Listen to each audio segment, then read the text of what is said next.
मोहतरम स्पीकर साहब, अभी जनाब इंद्रकरण रेड्डी साहब, minister for forest and environment sciences and technology, और फिर उसके बाद leader of the house chief minister जनाब के चंद्रशेखर राव साहब ने भी पूरा तफसीली बयान दिया इस अहम सब्जेक्ट पर।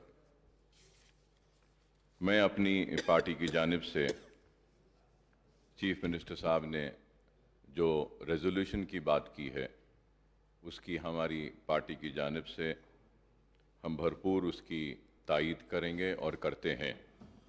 और उसके बाद में चीफ मिनिस्टर साहब ने अरकान असम्बली की जानिब से इस प्रोग्राम के लिए जो तजवीज़ पेश की है उसमें भी हमारी पार्टी, हमारी एमएलएस अपनी तनख्वाह में से जो भी आपने एक तजवीज़ पेश की है, कंट्रीब्यूशन की, इसकी हम तायीद करते हैं और अपनी जानिब से भी इसमें ताउन का ऐलान करते हैं। और सिर्फ़ एक दो बातें क्लैरिफिकेशन हासिल करना चाहता हूँ। सबसे पहले तो ये क्लैरिफिकेशन ये जानना चाहूँगा कि ये जो नोट दिया गया था, इस नोट के पेज नंबर 3 पर पूरी तफसीलात दी गई हैं कि कितना पैसा सर्फ हुआ 2014-15, 15-16, 16-17, 17-18, 18-19 और 2019-20, 2020-21 और फिर 2021 व 22 टिल 24 सितंबर तक, और मुकम्मिल इसमें फिगर दिया गया है 6555.975। इसके लिए भी मैं मुबारकबादी देता हूं कि इतना हुआ। फिर पेज नंबर 4 पर मेजर अचीवमेंट्स बयान किए गए, जिसमें कितने लाख एकड़ फॉरेस्ट का भी तफसीलात पूरे दिए गए हैं। मैं उसमें जाना नहीं चाहता, पूरा है इस पेपर में। लेकिन मेजर अचीवमेंट्स के बाद 7th पॉइंट में यह कहा गया कि एज पर the forest survey of India report, the forest cover in the state has increased by 3.67% between 2014 to 2017. Sir, in this paper, and I was hearing to the speech of Honorable Minister Saab and also Honorable Chief Minister Saab, because I'm not well versed and I do not really completely follow Telugu language. It was being translated. I might have not heard it. If I have not heard it, I would like to be corrected. At the same time, my question through you is that, sir, it has been said that 3.67 between 2014 and 17 has increased. Forest cover has increased. So I want to know what is the increase of forest cover from 2017 to 2021. And if we have to see, sir, one more small clarification, sir.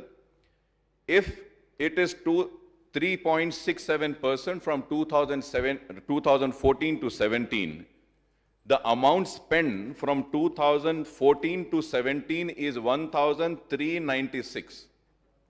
So what I assume and I understand is that after spending 1,396, we were able to achieve 3.67% of green cover area.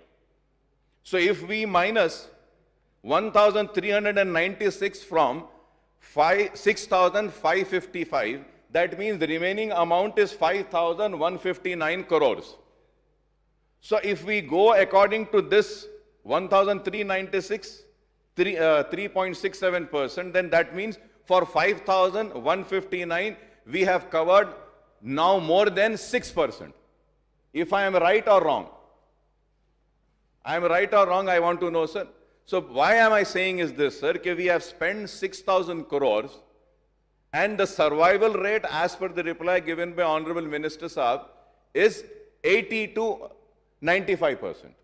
If 95% is surviving or 80% is surviving, in the note we said that we want to achieve the target from 24% to 33%. So I think the amount of money that has been spent from 14 to 17 and then from 17 to 21, we should have been able to achieve at least 6 to 7%. So why have we not achieved that? Or somewhere something we have forgotten to mention, because I am not very learned or very much educated, I would say, sir, so I might be wrong. And at the same time, sir, the second clarification, sir. Honorable Speaker Saab, this book has been tabled, which says assembly constituency-wise forest area in Telangana state. Right, sir? All the details of all the constituency has been given, sir. Sir, I would like to ask through you to the Honorable Forest Minister is that in Hyderabad there is one constituency by the name Bahadurpura, where my colleague and my party represents in this house. And in that Bahadurpura constituency, sir, here it is written, Bahadurpura on page number 74, Bahadurpura constituency, Forest Division, Hyderabad, forest block, no forest area. Sir, again I would say that I am not that well read or well learned person, I might be wrong, but I would like to bring to the notice of this house and also to you, sir, in Bahadurpura constituency, we have a zoo, sir. We have a zoo. And the extent of the zoo is 380 acres, sir. Sir, almost 1,500 species of birds are there. Mammals and reptiles are there. Tiger is there. Lion is there. And it is a 200-year-old, sir. Tank is there, Miralam also. And here in this book it says, zero forest area. So I want to be corrected. Does the zoo come under forest cover area or not? Is it managed by forest department or not? Is the forest department responsible for zoo or not? If yes, then why has it not been mentioned here? So probably there might be some reason which I am not aware, but I would like to know the reason why it has not been mentioned here, sir. And also, sir, I would lastly request the Honorable Chief Minister Saab is that, sir, we need to create green cover के साथ मेरी आपसे दरखास्त ये है कि parks को भी हम अगर डेवलप करें तो इससे बहुत अच्छा होगा. आपने तफसीलात रखी है GHMC के बारे में, HMDA के बारे में.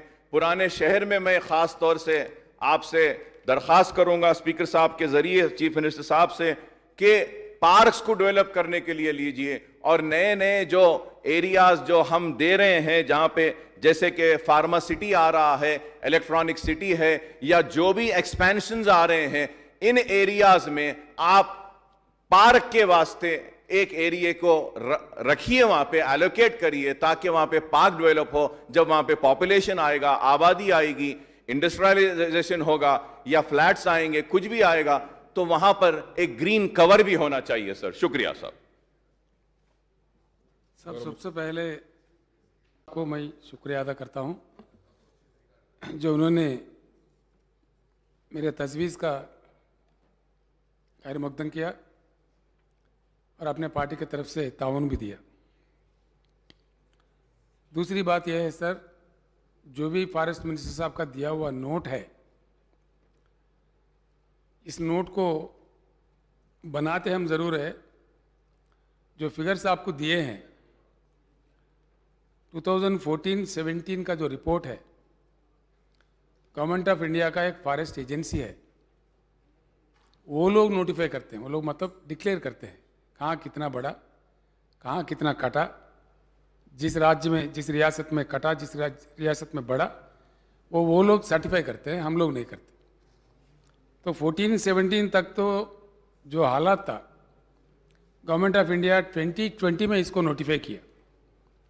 उसके बाद का जो हालात हुआ, यहाँ पे जो बढ़ोतरी हुई, इसके रिपोर्ट्स गवर्नमेंट ऑफ इंडिया बना रही है वो 2022 में आने का आशंका है। उस समय में वो रिपोर्ट तफसील सामने आएगी। वो जो भी रिपोर्ट आएगा हम ऐवान में रखेंगे सब। दूसरी बात, जू बहादुरपुरा असेंबली कॉन्स्टिट्यूंसी में आता है, मैं भी इस बात को ज़रूर जानता हूँ, लेकिन जू नोटिफाइड रिजर्व फॉरेस्ट नहीं है। वहाँ जू रखा गया है, फॉरेस्ट डिपार्टमेंट ही इसको मैनेज करता है। फॉरेस्ट डिपार्टमेंट में एक वाइल्ड लाइफ भी एक विंग होता है सर, वाइल्ड लाइफ का एक अलग ऑफिसर भी होता है। वाइल्ड लाइफ के प्रोटेक्शन के जो विंग होता है फॉरेस्ट डिपार्टमेंट के तहत, उस ऑफिसर के रिस्पॉन्सिबिलिटी में हमारा जू होता है। But zoo as such is not notified forest area, it is not officially notified. वहाँ रखा गया, वहाँ चल रहा है, ये फॉरेस्ट पालन नहीं है। इसलिए कि साहब मैं आपको एक बात इसमें बताना चाहूँगा, सारे मेंबर्स के बेनिफिट भी होगा इसमें। इस नोटिफिकेशन में भी थोड़ा मतलब पीछे जो नेहरू साहब जब प्राइम मिनिस्टर थे उस समय का ये पूरे नोटिफिकेशन से वो कंप्लीट मुकम्मल तौर पर नोटिफिकेशन नहीं हुई, इसमें भी गफला है। अब जो रेवेन्यू का फॉरेस्ट का झगड़ा चलते रहता है, जो ट्राइबल का फॉरेस्ट का भी झगड़ा चलते रहता है, इससे कंपाउंड मल्टी नाटी इशू। वक्फा जमीन है, उसमें भी फॉरेस्ट वाला आके झंडा गाड़ देता है अचानक आके। 100 साल से 150 साल से अवकाफी जायदाद है, उसमें अचानक आके सर्वे करके बोलता भाई यहाँ तक फॉरेस्ट है। ये इसलिए हो रहा है, ये कन्फ्यूजन इसलिए है कि फॉरेस्ट डिपार्टमेंट जो नोटिफाई करे थे उस जमाने में, कुछ फाइनल नोटिफाई हुए, कुछ 50% यानी कि मतलब कुछ हद तक नोटिफाई होके वहाँ है, उसके बाद में कुछ नोटिफाई होते होते ऐसा रुके हुए हैं। लेकिन इसके बाद में हुआ ये कि सुप्रीम कोर्ट ने एक जजमेंट दिया। इसी प्रकार का कुछ केसेस सुप्रीम कोर्ट में गए, तो सुप्रीम कोर्ट के फुल बेंच ये सारे राज्यों के मतलब सारे रियासतों के इकट्ठा करके एक नोटिफिकेशन ऐसा दे दिया कि जो भी नोटिफिकेशन की कार्रवाई शुरू हुई है, treat this as notified and that has become the law of the land. हम जानते हैं सुप्रीम कोर्ट के बाहर में हमारे पास कुछ है ही नहीं। इस प्रकार का जजमेंट आया, उसके मुताबिक ये एक अजीब सा चल रहा है। लेकिन एक बात ज़रूर है अकबर साहब, इन चीज़ों में जब तक कन्फ्यूजन रहे, काफ़ी झगड़े होते रहेंगे, अननेसेसरली लिटिगेशन होता रहेगा, लोगों का नुकसान होता रहेगा, क्लैरिटी नहीं रहेगा।